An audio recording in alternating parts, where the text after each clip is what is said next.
Pinangalanan namin ni tatay kay Lolo Daniel ang paggawa ng papag. Ito ang ikinabuhay ng aming pamilya.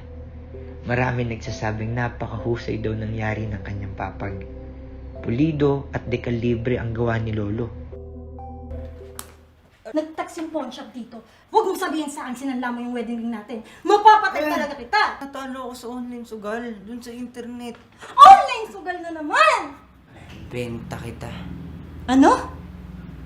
Papag! Papag! Papag! Papag! Doon ka, magbantay ka doon.